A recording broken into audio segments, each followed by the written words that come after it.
You're listening to a CanadianMovieCrew.com production. Fantastic Four is the story of a group of astronauts gaining superpowers from cosmic rays. Or is it? On an outer space adventure, they got hit by cosmic rays, and the four would change forever. It's the most fantastic way. No need to fear, they're here. Just call the four. Fantastic. Welcome back to the Yours at Movie Podcast, where we try to find the real story behind the story. I'm Sean Taylor. I'm Tex. And I mean Mark. And today we're taking a look at Fantastic Four from 2005, arguably the best Fantastic Four movie. Which isn't saying much. Yeah. Well, it isn't, but at the same time it is. Well, if we're rating on a scale of Fantastic Four to Fantastic Four, this is up there, yes. Yeah. Starring, is it Iowan? How do you pronounce the name? Ian? Why is there an O in it? Because he's like Irish or something. Oh, okay. Ian Gruffold? Grufford? Gruffold. Gruffold? Don't worry, the rest of them get easier. Jessica Alba, Chris Evans, Yeah. Julian McMahon, and welcome back, Michael Chiklis, who is in Eagle Eye. Oh, right. I was like, welcome back. Right. Yeah, that's right, Michael. Yep, Michael Chiklis. We thought it'd be appropriate to release this show when X-Men Apocalypse comes out this week. So Yeah. we'll see how that. Also done by Fox, actually. Yeah, and, because we did the Fan Four Stick for Film Studies, we just couldn't go through all three in a row. That was just inhumane. I checked with the Human Rights Council. They said, no, you can't do that. You're not counting the fourth one? Nope. What fourth one is that? The Roger Corman one from the 90s? The one that I had to see it on bootleg because it was never released. The one that I'd never heard of? Yeah. Never be on this show because it was a TV movie, but... Yeah. So There was a couple of them. Sorry? There was a couple of them. They did also a Captain America. Yeah, that one might which be fun was to do. amazingly awful. Yeah, it really was. So, Mark, obviously you've seen this before. I think we've all seen this before. Yeah. Oh, sure. Any theaters experiences? Yep, absolutely. Oh, I mean, actually leading up to that one, I had actually seen the bootleg copy, just to kind of get an idea of what, here's what they tried before, and everything else looks so good. And then I came out of there going, great, when does the movie start? When do we get our superheroes and heroing? But we'll get into that. I'm not sure we ever get that. That's part of my problem here. Yeah. So, Dex, thoughts before? Or? I honestly don't remember if I saw this in the theater or not. I know that I enjoyed this movie as like a cheesy whatever, like when I first saw it. And then when Riff Tracks came out with an audio for it, I have watched it quite often with Riff Tracks because it's just awesome. Yeah, I didn't see this in theaters, and I liked this movie when it first came out, but then there wasn't that many superhero movies out around that time. Yeah, so, the bar was pretty fucking low. Yeah, it's sort of been raised since then, I think. Oh, absolutely. Like at the time, this one was kind of middling. It's not as good as like 70s Superman or 89 Batman, or even as cool as Blade, but it was still looked at as, well, it's better than Daredevil. Yeah. So, it's better than Elektra. Like it was, kind of hitting that middle ground, but yeah, now it's just taken a dive. And for some reason, this franchise cannot recover from this plummet. Absolutely not. Good Lord. You can catch our Fan Four Stick review on Film Studies. So, yeah. Well, it's arguably the best one, and that I said arguably for a reason. Tex, take us through it. All right, so our story begins with typical superhero introduction and pseudoscience. Reed is emasculated by Victor and his ex Sue. The team head to space, piloted by Sue's brother Johnny, aka Captain America, minus the integrity, intelligence, humility, and charisma. And on the ship, shit goes wrong, shockingly enough. Victor's macking on Sue gets interrupted by the solar winds showing up just a little bit earlier than expected, and everyone is put out of commission. Luckily, they're magically teleported back to Earth and wake up in a private hospital or something. The four discover their fantastic powers, ha ha ha, where Reed is Mr. Stretchy Man, Ben is a sentient rock, Johnny's a human flame, and Sue can turn invisible. Ben runs away when he discovers he's now Rockman, gets turned down by his wife, and almost single-handedly manages to destroy a suspension bridge. Despite this fact, the crowd goes wild and instantly loves the four. Reed decides he needs to do some science, and that means house arrest and look how cool their powers are montage. Evidently, Johnny doesn't understand science, despite the fact that he's once been a NASA scientist, and being turned into a Rockman also makes the formerly intelligent Ben a moron. Victor gets shut down by the bank or his investors or whatever, and discovers Santa gave him powers too. Since he was basically just a mega villain waiting for an excuse, he kills his doctor and then immediately kills one of the guys on his board of directors. He goes shopping for some killing toys on his list and spies on Reed via security cameras he had installed at some point, I guess. He sees Reed designing the machine that recreates the solar winds that mutated them, and from that knowledge he whispers sweet nothings in Ben's ear. Reed and Sue begin to rekindle their romance, and Victor gets Ben on his side. He turns Ben back to a human, beats him up, and kidnaps Reed. Sue tries to help Reed escape and gets caught. Johnny leads a heat-seeking missile on a merry chase through the city, endangering countless lives, and Ben turns himself back into the Thing. He and Victor throw down, endangering more and more lives, but that's not important because, hey, look over there! Anywho, the four triumph over Victor. He gets locked away in a shipping crate and sent back to Latveria or whatever. Reed proposes to Sue, Johnny's still a budding douche, and Ben is happily a rock man with his incredibly fragile human girlfriend. One more shot of Johnny flaming on and roll credits. That's fantastic. So yeah, oddly enough, yes. Yes, it is. Yeah. So Jessica Alba is the head of human DNA research or genetic research. Yes. I don't believe it, only because she's not wearing glasses. Oh, but later she does. Isn't that the rule? You have to wear glasses in order to be smart? Well, and your hair needs to be put back in a bun, too. Yeah.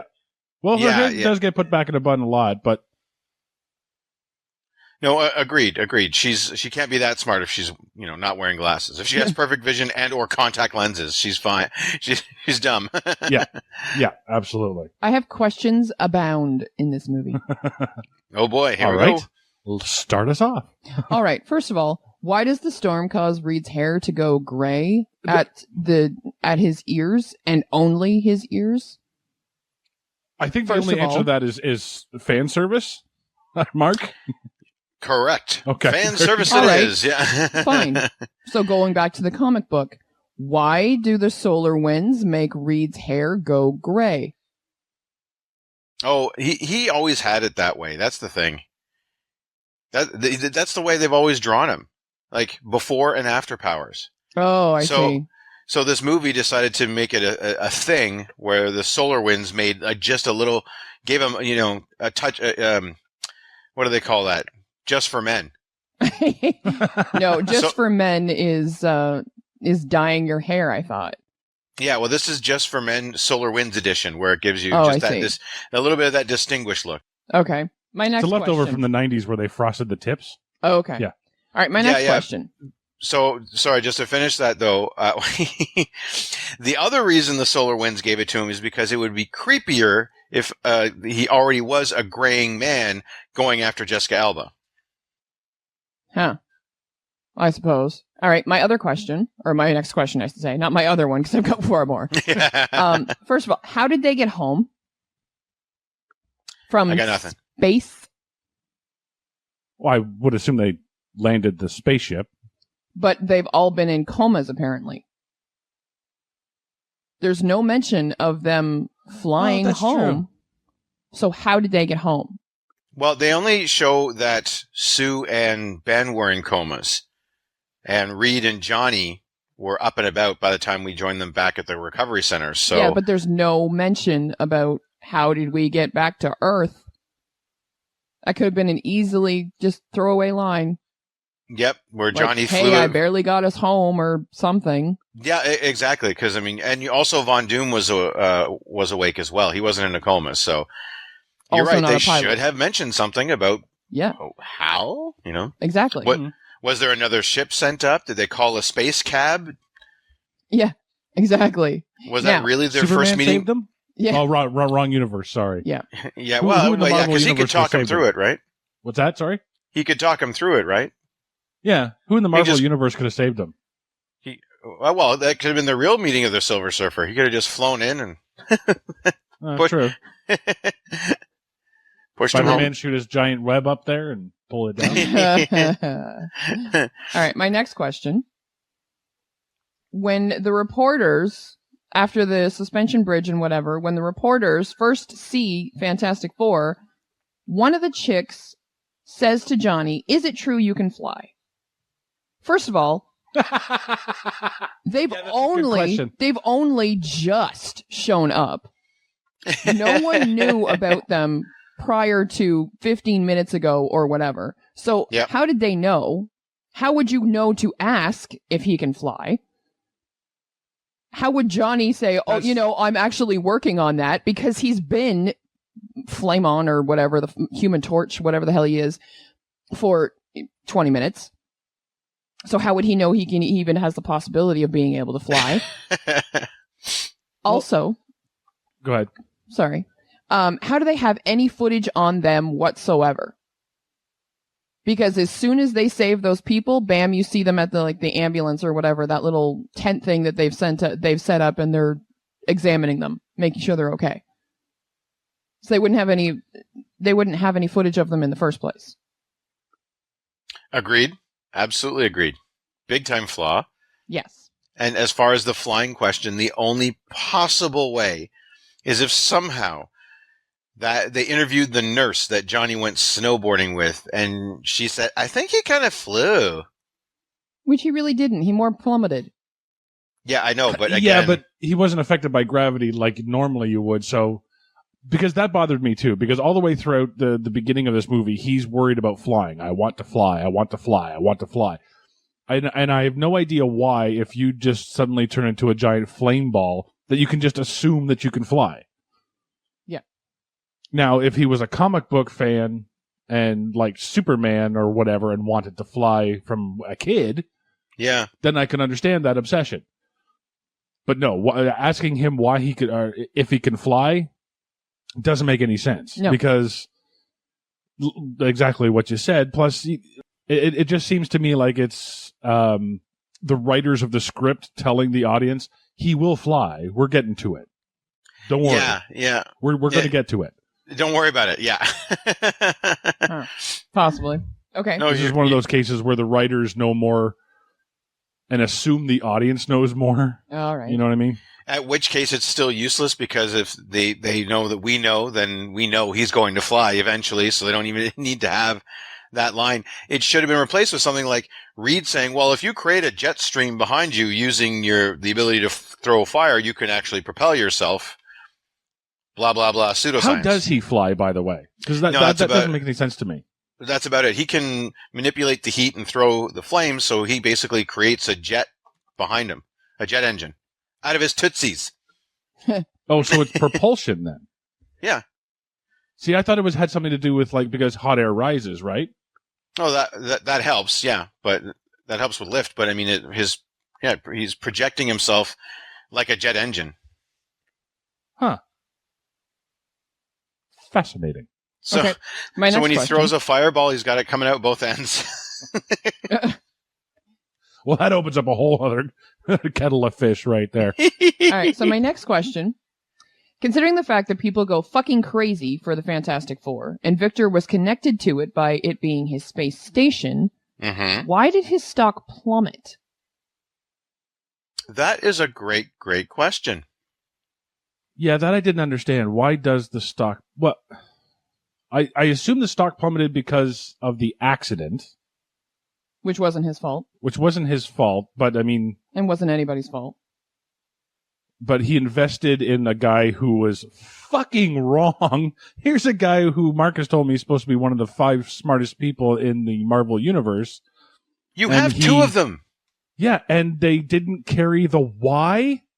Yeah. Like, you know what I mean? Like, it was supposed to be, 9 days out? I don't know. Sure. Something like that. And it ended or up like being 6 hours or something like that. and it ended up being actually. like 9 minutes. Yeah. Yeah, you have 2 of the smartest people in the Marvel Universe in this movie, and neither of them figured this shit out. I mean, Von Doom is just trying to, I assume, sleep with Jessica Alba. That seems to be his only motivation in this entire movie. Yeah, that's why they hired the whore plastic surgeon from Nip Tuck, is to make sure that he tries to sleep with everything. Yeah. I don't understand. Like, these are the things that are tripping me up too, right?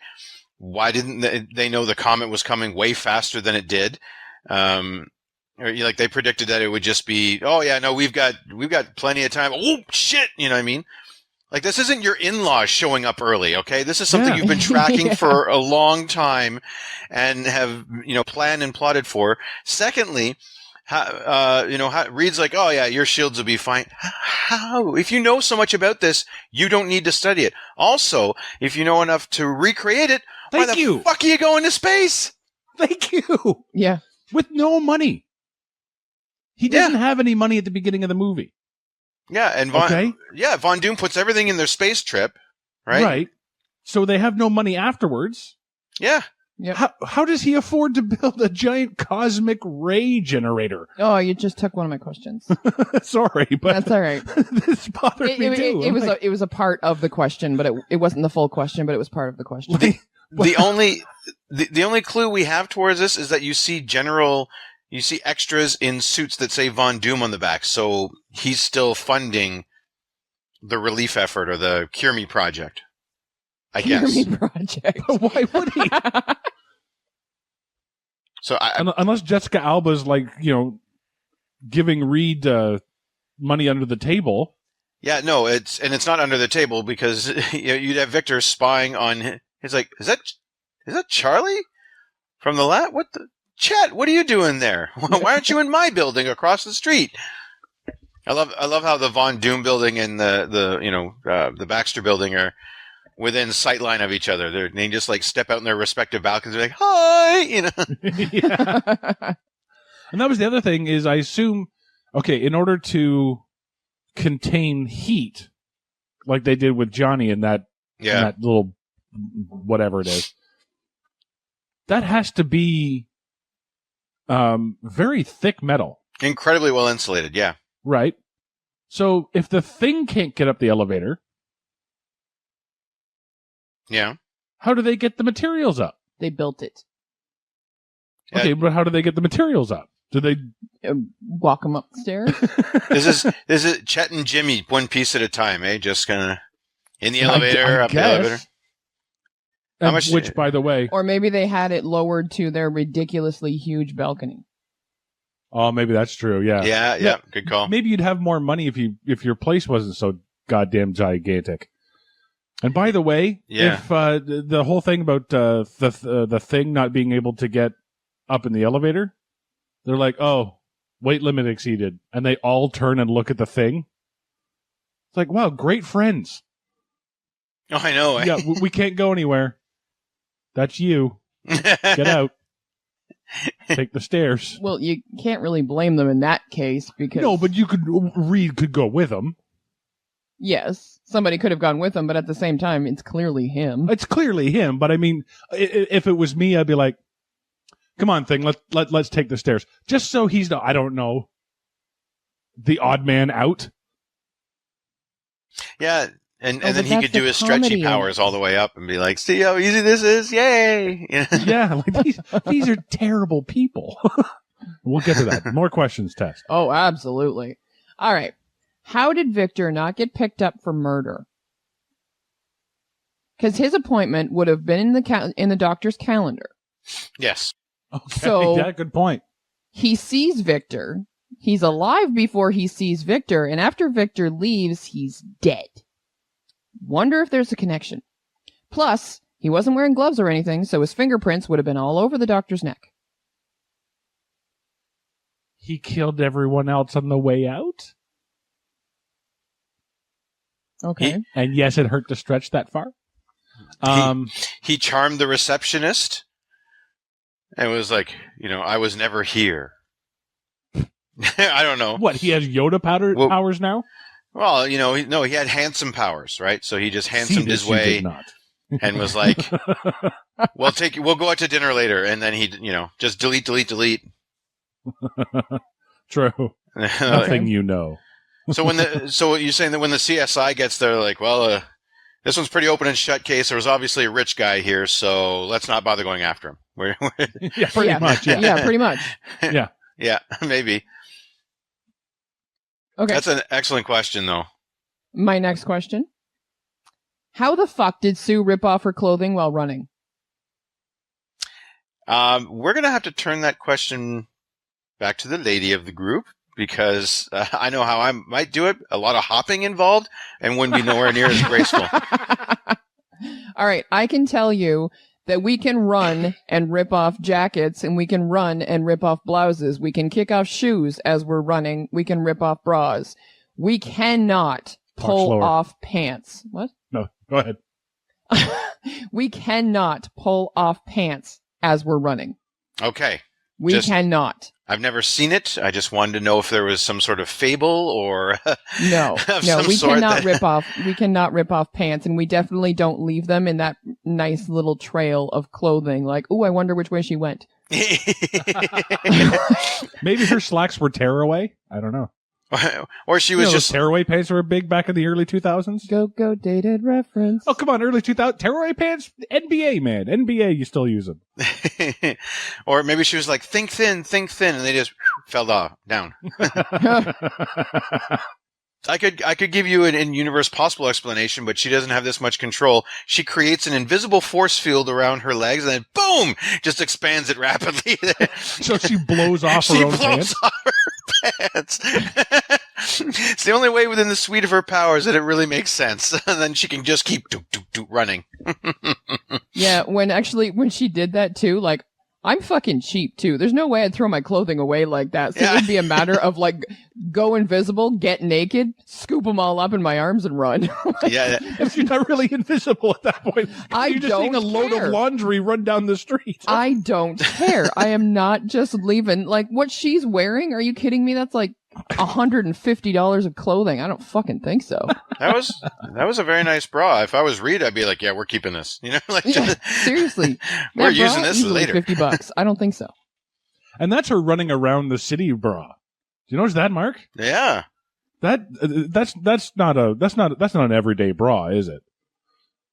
It depends on how much money you have. Well, I guess, but I had a nice little floral pattern. And if I could afford to wear bras like that all the time, then fuck yeah, I'd be wearing bras like that all the time. Do you know how comfortable they are? Fair enough. Don't forget, she until recently she had worked for a company where she basically got proposed to in the stars. You know what I mean? So yeah, exactly. Like she could afford the bra. She's fine. She probably has a dozen more at home. I'm sure. Yeah, exactly. I'm sure she's got are super comfortable. So yeah, I'm sure she's got at least Monday through Saturday covered now. That might have been the Sunday bra that's gone, and so that was the laundry day bra. That was a laundry day bra. Yeah. All right. I did not expect to have this long of a conversation about bras in this movie. Well, that whole scene is so useless. Only because what does her being invisible do at all? She turns invisible and she's like, excuse me, bump, thud. Now, okay, we're talking about two different scenes, but yes, absolutely. Like, the one makes sense. She wants to get away from the crowd. Okay, yeah. Oh, yes. Yeah, okay. Fine. But the first time that she goes invisible, yeah, there's no point to that whatsoever. Well, it's just excuse. No fucking point. Well, not when she reappears seconds later. Well, yeah, but even when she gets invisible and they scoop up her clothing and follow behind her and whatever, and then you see her putting her clothing back on, she's invisible. They fucking aren't. I know. So she got through. Okay, yeah, that makes sense. But what about them? They're clearly visible. Like, well, I want to know. They walk through. What? Because they see maybe a bit of air moving, the cops are like, "Ooh, what's over there?" And the other two guys magically get through. Like, it doesn't make any fucking sense. Absolutely not. I wanted to know what the end game was. So her plan was to go up to the thing and tell them to calm down and tell them that we're here. Yeah. So she's going to turn invisible and walk through the crowd, stay invisible and try to convince the thing that she's there. Oh, clearly not, because she puts her clothes back on. Well, okay, but had everything gone the way that Reed wanted it to, she would have walked invisible through the crowd. Yeah. And then something would have tapped the thing on the shoulder. And he's already in sort of a panic mode anyway, because he's had guns pulled on him. Yeah. So he's probably going to whip around and knock her the fuck out. And now you have a naked, unconscious Jessica Alba on the street. Better scene. Go on. Oh, granted, but it doesn't help. Not the knocking out part, the naked part. Just go on. Yeah. Thanks for decreeping that. That's well, no, but that's the thing. Like, if that is the plan, which it should have been, she stops the plan. She walks through the crowd. They get close to the thing. They don't talk to him. And then she puts her clothes back on, and then more shit happens. Yeah. You know what I mean? She doesn't even follow through with the plan. No, I know. And again, it helps Johnny and Reed in no reason. Like, Reed should have stretched up and maybe monkeyed his way over. Yeah. Yeah. Like, that would have been better, right? Yeah, just stretch up and step over the people. Yeah. And then stretch back down. Mm-hmm. Yeah, exactly. And then get closer to the incident, right? Or use the support beams and all that for the bridge and just swing across. Maybe that's when Johnny figures out he can fly. I don't know. Does Johnny do anything to save? Oh, he stops the kid from He saves catching the little fire. girl. Yeah, saves the little girl from burning. Which I don't know how she didn't burst into flames because of him. He absorbed the blast because he can. He's impervious to fire. Right. So he just. But he was also fire in the front where he was holding her. No, he wasn't. He was just letting himself get hit with the blast and cocooned her. Oh, Yeah. that's right. Yeah. He doesn't turn on fire. He just absorbs it. He just had a really easy day as far as I was concerned. Oh, pretty much. I think he hopped on a car. Yeah. That was about it. Okay. Yeah. Okay, my next question. Why are they constantly wearing their suits? There is no need for them to constantly wear their suits. Okay. This one I've got. Okay. I think I've got this one. All right. They established early on in the movie that these suits are adaptive, Uh-huh. right? It keeps Yeah. the hot stuff hot and the cold stuff cold. Yeah. And since they're going through this change where they don't know what's going on with their powers, at least Reed and Johnny feel the need to keep their suits on. So, for example, Johnny doesn't burn his clothes away. And Reed, Okay, in that case, let me rephrase. Why are they intermittently wearing their suits? That's a better question. fashion over function? Because You got me on half, that Function over fashion. half of wouldn't that it? montage, Johnny is dressed just normal clothing. Yeah. Sue's dressed normal clothing. Reed's dressed normal clothing. And then suddenly everybody's wearing their suits, or one person's wearing their suit and nobody else is, or two people are wearing their suits and nobody else is. Like, it doesn't make any sense. Yeah, welcome to the shitty part of this movie. Okay. All right. So why does the machine turn Ben back into a rock thing? Because the waves affected them in a certain way based on what they were doing or whatever, their location up in space when the solar winds hit them. Yep. Those things are no longer around.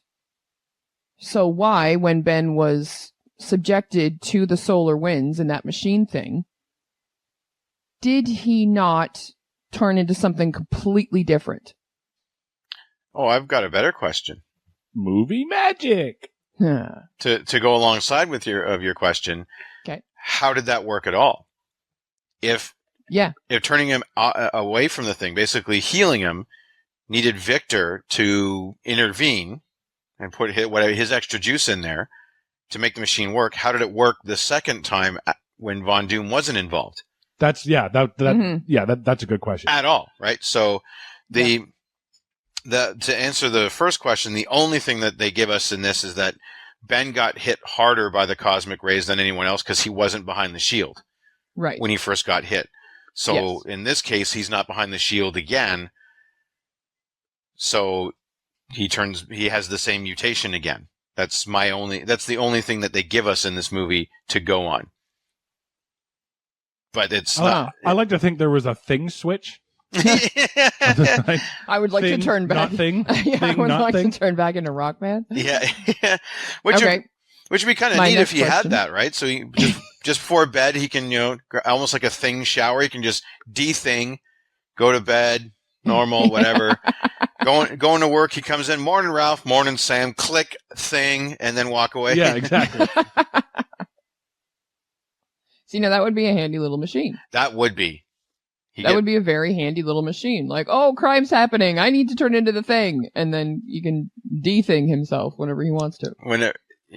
Yeah. All right. Oh, yeah, So- absolutely. That would be awesome, actually. Yeah, he just going to work, time to punch in, click, So with the thing switch, would that make him a shower, not a grower? Uh, It would make him a thingamabob. There you go. All right. I'm nearly done. How did Ben manage to get to Victor's building so quickly and was clearly like 20 blocks away? Great Welcome. cab. Yeah. Uber. Uber, yeah. Well, okay, now welcome. Yeah, he's too heavy for an elevator, but he can totally fit in a cab. Welcome to every 2005 Fantastic Four message board ever. Yeah.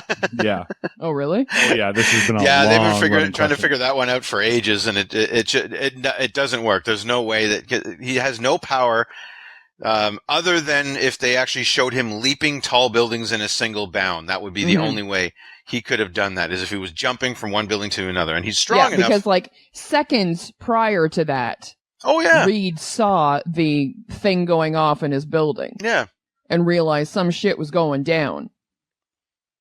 And then, bam, Not thing only, just burst through the wall. It's like, no. not only bam, but bam through the side of a building. So he jumped several blocks and then jumped again with enough force to bash his way through the wall and slug Victor. Yeah. I have the answer. Quicksilver. He walked out of the building. How am I going to get over there so fast? Zoom, and all of a sudden he's there. and Freeze frame. a Pink Floyd song Freeze plays frame. while in it, Yeah. Yeah. Okay. I only have 2 more. Actually, sorry, I just pictured instead of the song they played in X-Men, when you're down and worried and you need a helping hand, little James Taylor as they're running across. I don't know why that popped into my brain, but it did. I don't know Anyway, why moving James Taylor would be for Quicksilver, but anyway, that's kind of weird. on. When you need a the helping way- hand, That's By the way, go data reference. James Taylor. Ask your parents, kids. that's your They probably made out in the back of the car to the one of his songs. Sorry, please Okay. continue. My next question. Why doesn't Johnny make the crowd surrounding him burst into flames when he goes supernova before it gets contained? Oh, that's a good one too. That's a very good question. And to piggyback, how is he not setting everything else on fire when he's flying through the city? Well, I already covered that kind of when I was saying about how he endangers like countless lives. No, I know, but I mean, this is the larger picture. yes, Is he's absolutely. flying through, and I'm like, how is he not damaging everything? How is he not setting, like something accident, like something small on fire that hmm Rube Goldberg's into something and then blows up the Chrysler building or whatever? Where are they? New York? Are they in New York? They are in New York, absolutely, Okay. famously in New York. Does he like the faster that he flies, does he get hotter? Not necessarily, no. Okay, because I was going to say if that's the case, then he should be melting glass or bursting window panes as he's flying by. Yeah, I mean, he can heat up at will. He can make himself hotter, so he can do both, hmm from what I understand. But yeah, you're right. There's some cases where he should have been lighting the surrounding area on fire. My only guess is that at least when he's flying, that there isn't enough constant exposure to the heat. So And it's not hot enough to for long, instantly combust. not hot enough for long enough, maybe, to cause things to combust. Like I'll give you an example. A friend of mine may or may not have lit his Christmas tree on fire after this Christmas in a burn barrel. Now, there was a few seconds of intense heat, and it was intense. Gasoline helps, but it didn't burn for long enough to, create, light everything else on fire that was around it. It was a sudden, Right, but there was a fire. It was a sudden whoosh. Right. Yeah, but I mean, I didn't burn up. His house didn't burn down. There wasn't enough radiant heat for long enough to light the surrounding area on fire. Yeah, that makes sense. Now, with the supernova... But I bet if he did this, he probably had precautions in case that happened, right? Well, we weren't exactly doing it in the garage. No, I understand that, but Mark, tell me if he did this, he would have taken precautions. Sure, yes. Oh, yes, he would. Hang on, guys. I got a phone call to make. Hey. I said allegedly. There we go. Allegedly.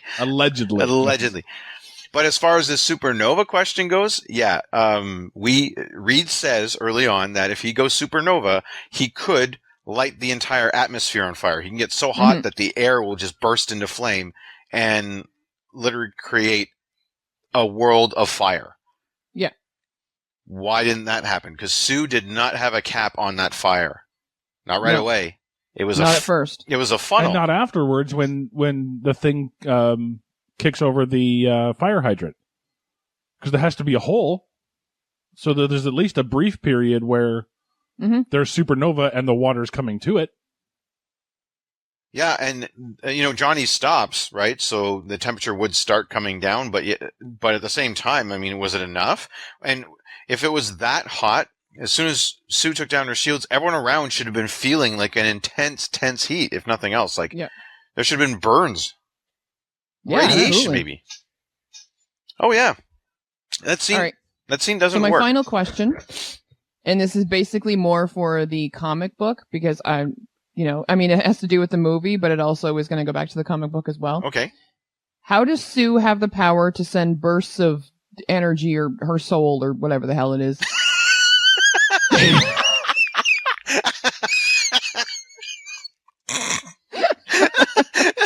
Her soul. It's what it fucking looks like.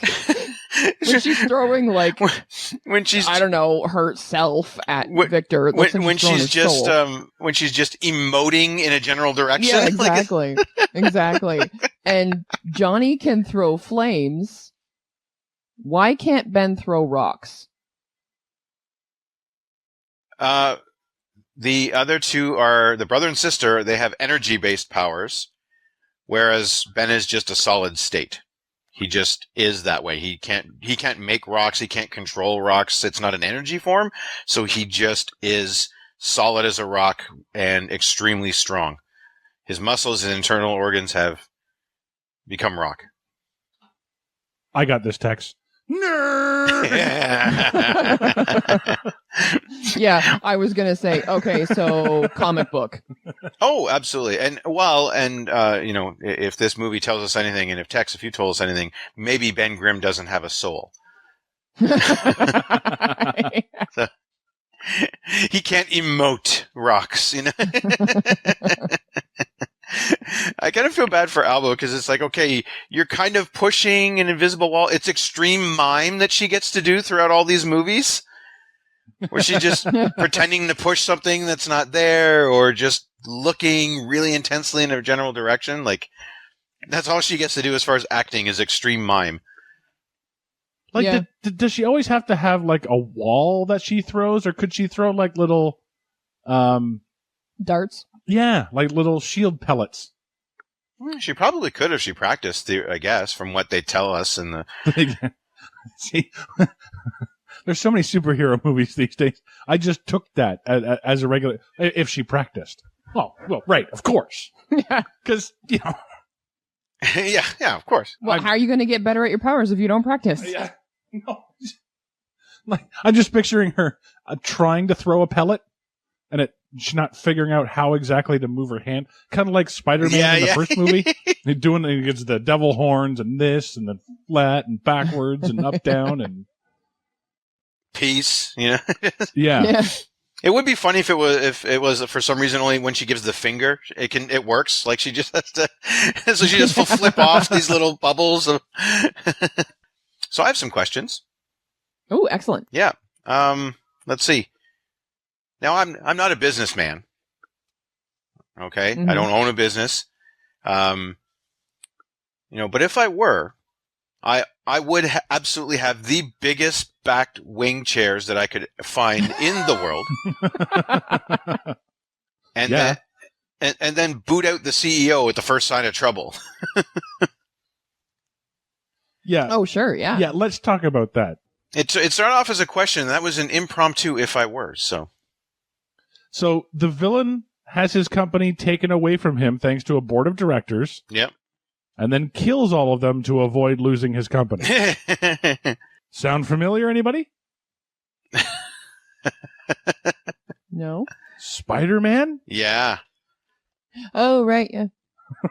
Yeah, this is the Green Goblin all over again. It's exactly the Green Goblin. Yeah. It's the exact same arc. Mad scientist kills the board members, fights the hero. And how do you not Yep. know he's evil? His name's Von Doom. It's of Doom. Victor of Doom. Yeah, he might as well be evil of Doom, Plus the giant black statue of himself. He sits in the dark and whisper talks during meetings.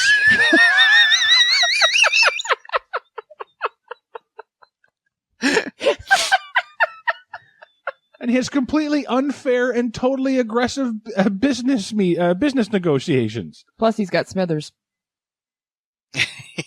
Oh, right. How are you surprised that he's evil?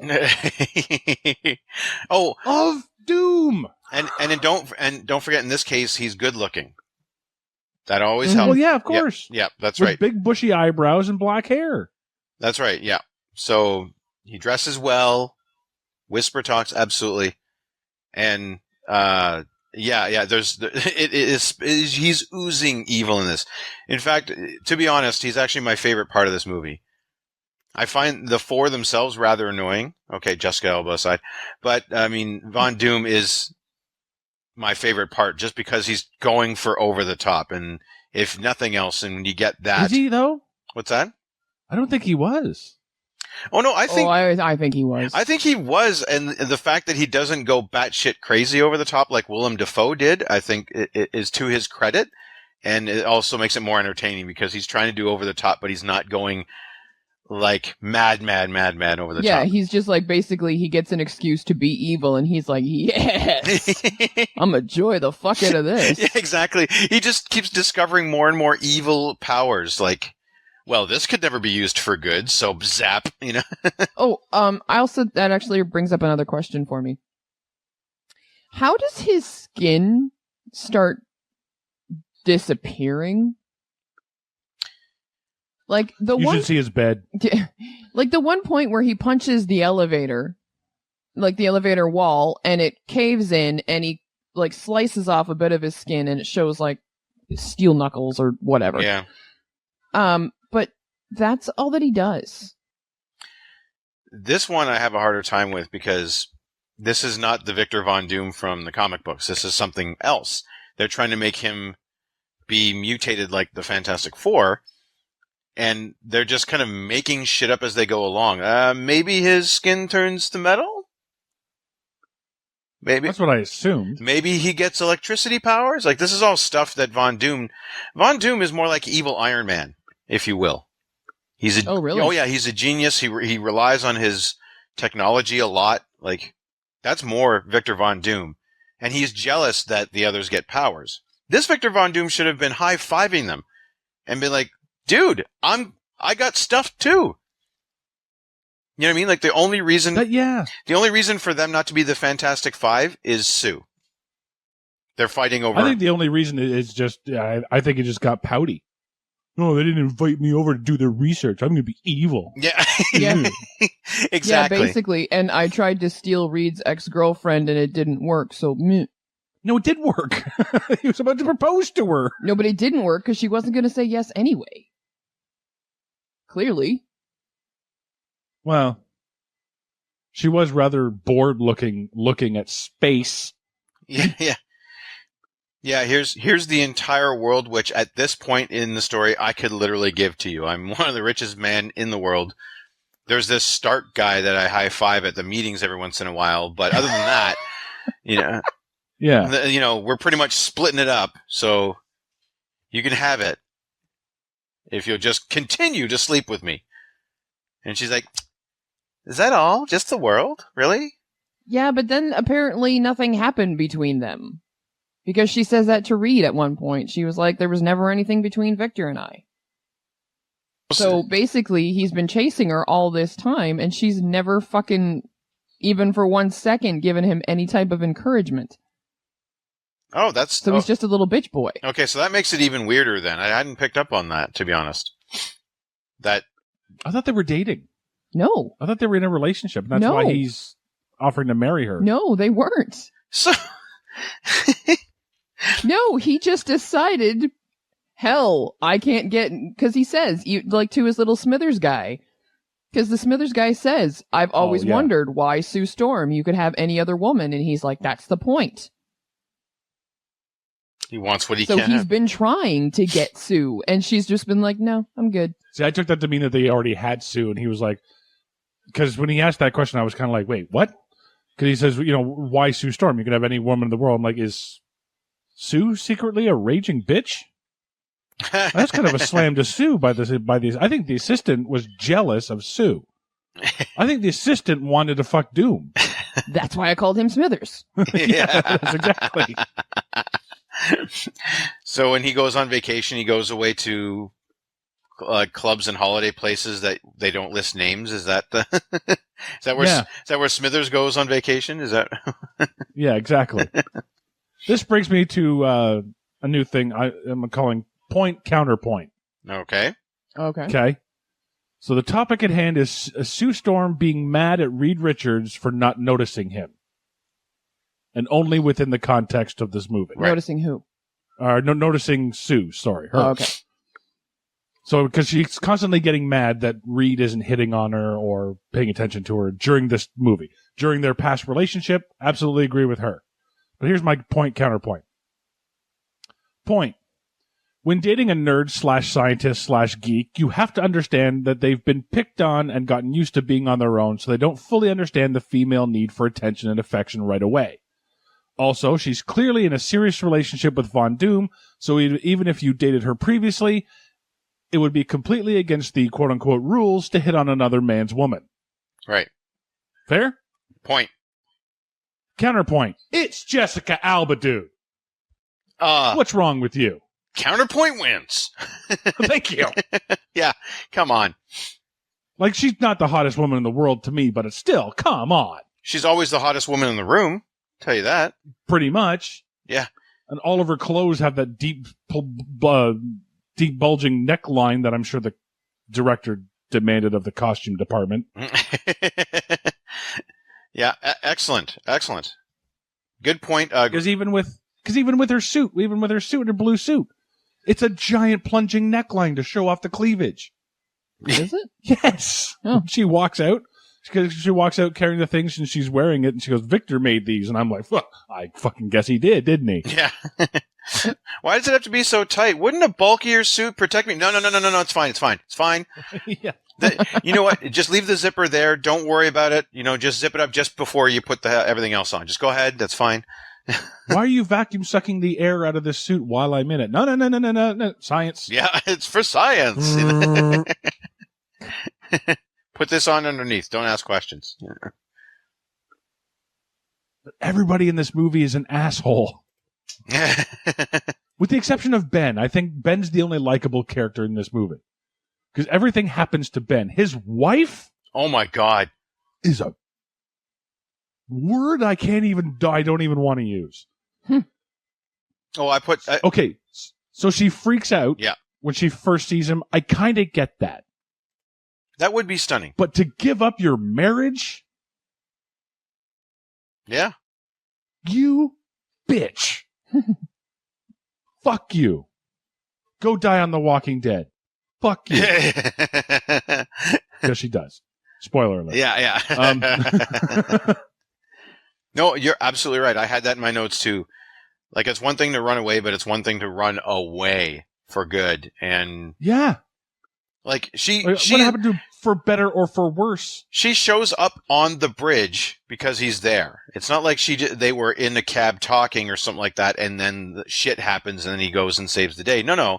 She went down there just so she could Specifically. to walk up in public, take the ring, put it on the ground. You're a monster. I can do better. And Once again, how did she know? yeah, good question. Well, it was all over TV at that point. No, it wasn't. I assumed it was, but No, then she it just had only just happened. right, and I assumed it was like being filmed live by a TV camera that happened to be there, and then Quicksilver picked her up and brought her to the bridge. Yeah, I thought we got some helicopter shots or something by that point. I'm not sure. But okay, so the magic news that, channel number 5, magic news. We know where this is. Yeah, the magic news that somehow got all the footage of the Fantastic Four and everything else. Yeah, exactly. Maybe that's Quicksilver news, right? So he's just running around waiting for stuff to happen. And got it, just films it. But yeah, so she literally in front of everybody.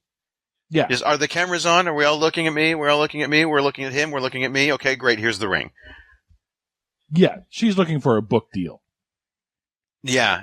The horror. She's looking for an Oprah spot at this point. She'll call it that horrible thing in my life. Oh. All right, I'll give you that. But when it comes to Victor convincing Ben to be on his side and everything, he gets Ben on his side really fucking quickly. And then, I'm not done.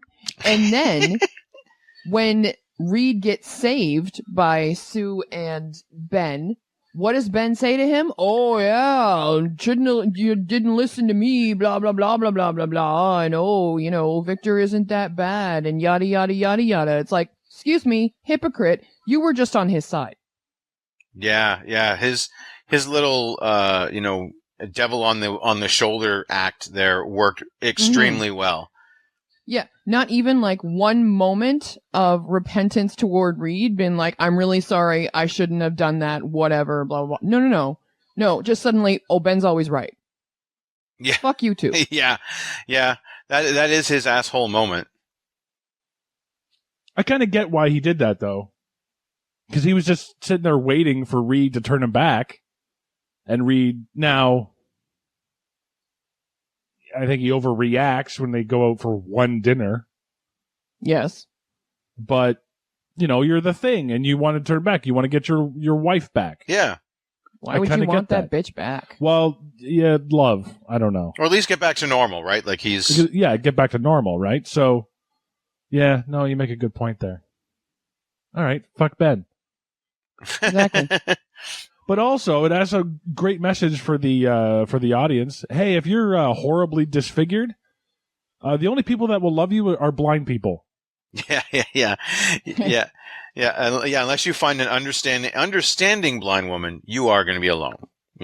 So firefighters don't bring their dogs on call. Yeah. Just so you know. Yeah. Just so dogs don't get put into, I don't know, life-threatening situations. Oh, yeah. Let's talk about Alicia for just a second. Actually, more to the point, one thing that I can't understand about the Thing in this. So he can have flames hit his face in the back of his head, no problem. He can have a semi smash into him. He's good. Bullets, absolutely. Not even flinching. But then the subtle caress of a woman, and he practically creams his drawers, or at least sand, right? Out of the. I don't know what comes out of there. I'm just saying. Maybe if it's been a while, it's dust. Just but.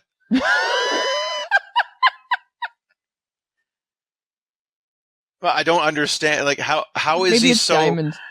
Oh, What was that? Maybe it's Diamond. Oh, the hardest substance on Earth. there we go. Well, it has to move through all that rock, right?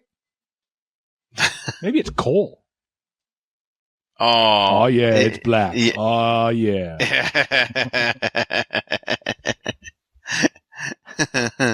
At least he didn't go Fruity Pebbles, eh? Yeah, exactly. I'm into You want dudes Cocoa now. Pebbles. So let's stop avoiding the elephant in the room.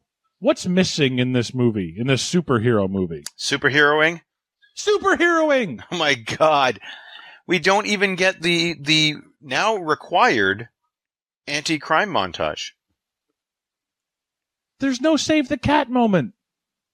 And the bridge doesn't count because that's when they basically turn into a superhero. And the Thing caused it. Right? Yeah, exactly. Yeah, the Thing, by his presence, just caused that whole shenanigans that they had to fix. So that's not an armored car heist, that they had to stop, or a bank robbery in progress, or any jewel thieves. Come on, where are these tropes? You know what I mean? You could have Ben and Alicia walking, and then there's something happening in the alley, and he just walks down the alley and sorts it out. Yeah, exactly. Like, instead, get ready for people talking about their powers. A hilarious montage with Johnny playing pranks on Ben. Thank God we have that. No, God, no. Yeah, And they're out of toilet paper, so Reed needs to get more. Yeah. So, yeah, did we need a montage of 3 attempts to do the shaving cream bit?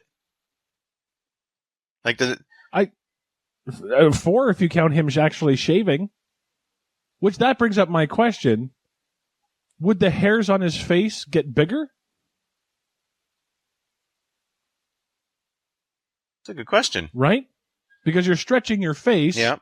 Ergo, you're stretching the pore in your face. Yeah. So then the hair that grows out of that pore, would the hair get bigger? Or at least stretch? Or stretch? And if it doesn't, would it fall back into your face? Or out. He could just stretch his face and shake. Yeah. Man, that would make maintenance so much easier. The manscaping? Are you kidding me? Oh, God, yeah. Just shaking it off. Shake it off. I don't know the answer to that question. It's probably too deep for Fantastic Four, but granted. What if they try and give him a haircut? Is it just like trying to cut rubber? Yeah. Huh. Would you need like barber shears or hedge cutters? Or whatever, or whatever they use to cut tires? Yeah. Or maybe does Johnny just have Pin to, snips? like, do they just comb it up and Johnny has to just singe the ends? So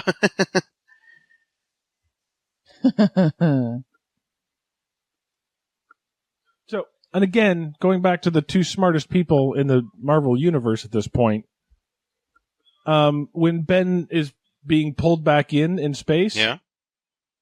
well, actually, when he jumps, you didn't think to, I don't know, pull him back in? Yeah, shouldn't they have a cable? Yeah. And not only does Reed, Well, they don't want to hurt themselves. well, Reed obviously doesn't care about Ben because he figures out that the thing's coming quicker. He knows Ben is outside and therefore in danger. And what's the first thing he does? Goes to Von Doom. Yeah, that's right. Hey, there's a problem. And he's like, so fix it. And he still stands there, goes, okay. Really? Yeah. And back to Texas Boy, why is there no crew? I don't know. Where was Chet in this? Like, yeah, there was no Chet. Like that, and that wouldn't that have raised the stakes if there was, like, say, a Chet on there running the station and he died from the exposure? Or maybe like they all, you could have had them all hunkered down in a bunker somewhere. Oh, and Chet, save the Chet? Yeah, well, it happens in Star Trek all the time. They get all the innocent people down into a safe thing. Yeah. Right. So put them off to the side somewhere, and then the five of them try to fix the problem, and they get hit with powers. Done. Easy. Oh yeah, Except in this case, if you put them in like a safe place, whatever, this solar wind thing took out that whole space station. yeah. It went through that whole space station. So you put all the innocent people in that one spot, you've got a whole fuckload of Victor Von Dooms. Right, but you could make up the fact that there's this one safe room that's guarded by the shields that are going to block the cosmic radiation. Well, that's how Victor got his powers.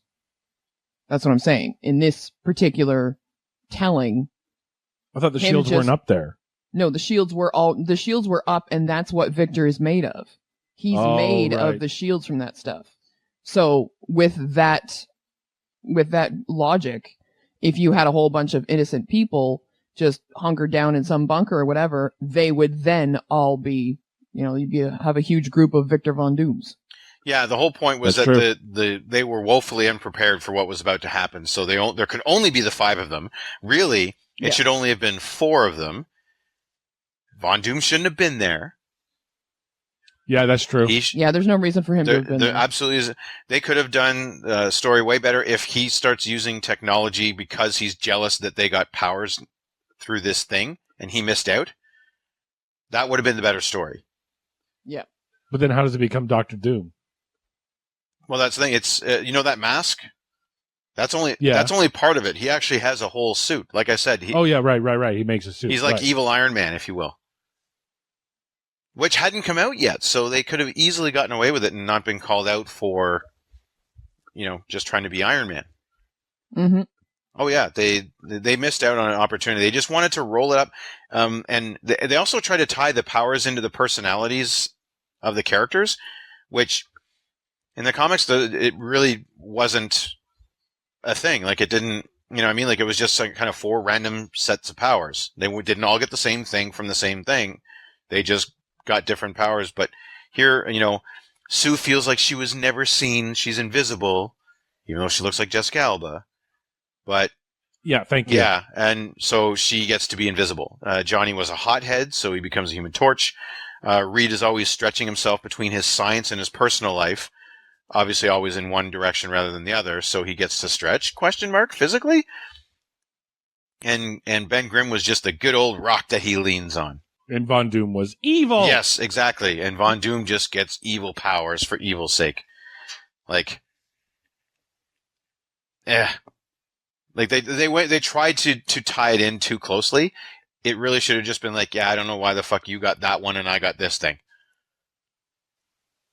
Yeah, I'm okay with that. I mean, it was minor, but well, no, trying to make a whole subplot of like, especially with Alba, that was the big thing that was bugging me. I'm like, like trying to turn it into her relationship problem is related to her powers, or trust me, it gets worse. It started before her powers, right? She always felt invisible before she actually could become invisible. Like, come on, Yeah.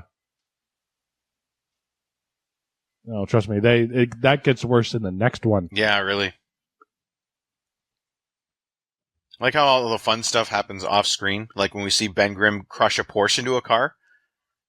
Oh wait, no, we don't see it. We just see the Porsche rolling into the street. You mean crush a Porsche into a ball? Yeah, I don't crush a Porsche into a car. Is that what I said? A Porsche is already a car. Oh, right. Porsche Sorry. is already a car. I'm trying to read my notes here quickly, and crush a Porsche into a ball. Thank you. Oh, was that in the product placement scene? Yeah. Oh, yeah. No kidding, eh? The flame broiled burger that gets on fire. Oh, sure, and all the other product things that are surrounding the door that they walk out of. Yeah. Did you not notice that? Oh, yeah. I don't know. Actually, I have to say that was actually pretty cleverly done.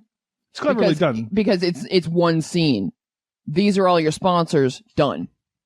And true, and they're at a venue, motorcycle place that would have all those things. All absolutely, those things. Yeah, absolutely. It's just that one kind of shot where, because the characters are down low in the shot, and then the rest of the it's a screen wide angle shot and whatever. With these ads, so it's kind of blatant. Yeah, but still, it's fairly cleverly done. Yeah, because I agree.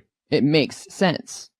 Oh, absolutely, yeah. And it was clever to not have to have it as a runner throughout the entire movie like Transformers does. Yeah. Rather than that incredibly awkward scene in Thor when it's like, go lean crunch is like right in the fucking middle of the screen for no reason whatsoever.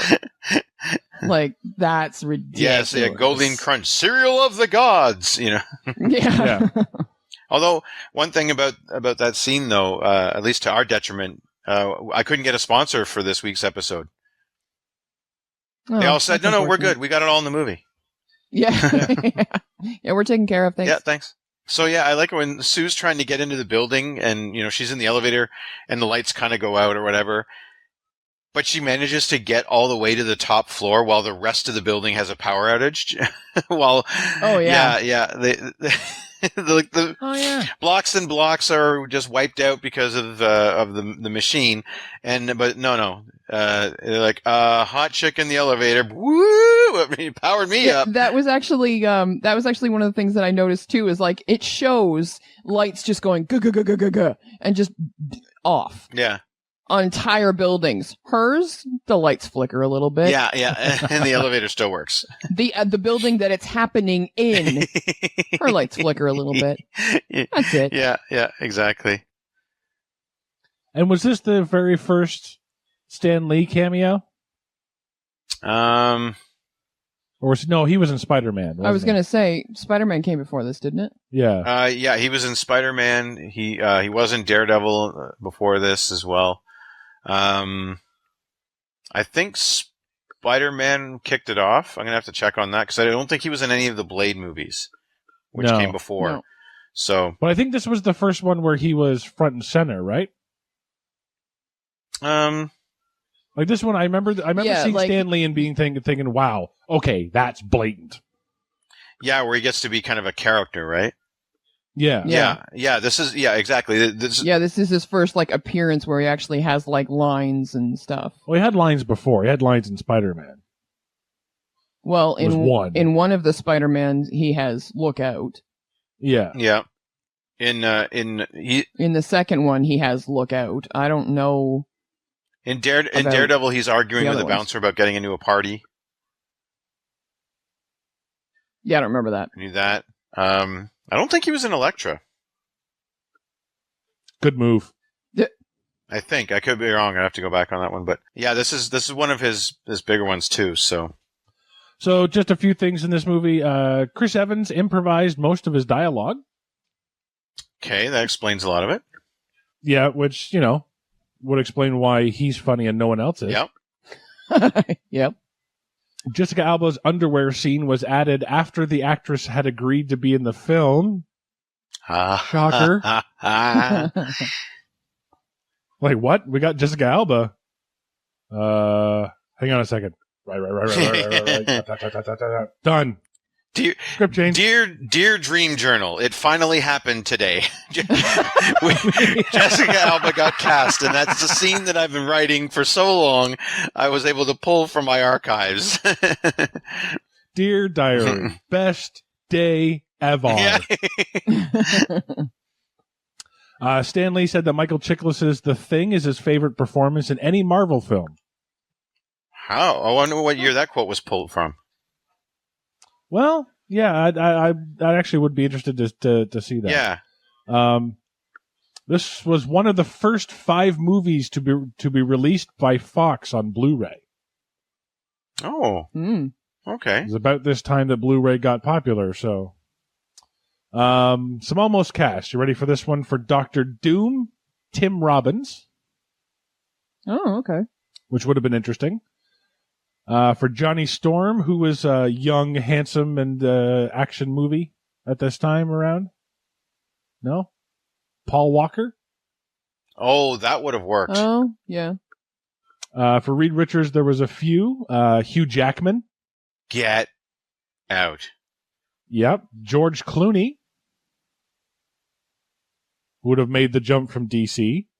Huh. Interesting. And here goes a younger version. Brendan Fraser.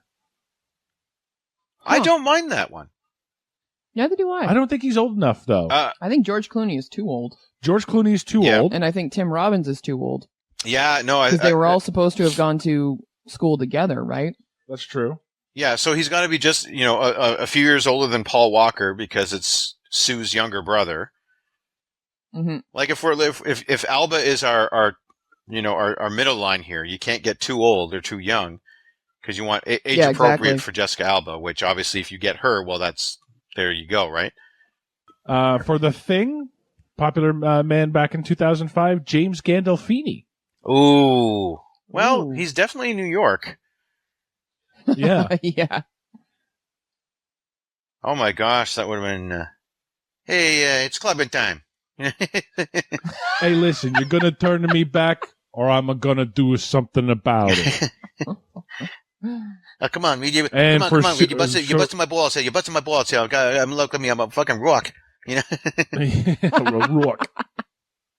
Never heard the letter I in the word rock before. Sue Storm, a little bit of a list. Ali Larder, Oh, I like that one. Julia Stiles, who was kind of falling out at that point. Yeah. She already had her last dance. Oh. Shout out to those people who get that joke. Uh-huh. Kate Bosworth, coming out of just before Superman Returns. Rachel McAdams, Ah. podcast favorite Elizabeth Banks. And looking into the future a little bit, Scarlett Johansson. Wow.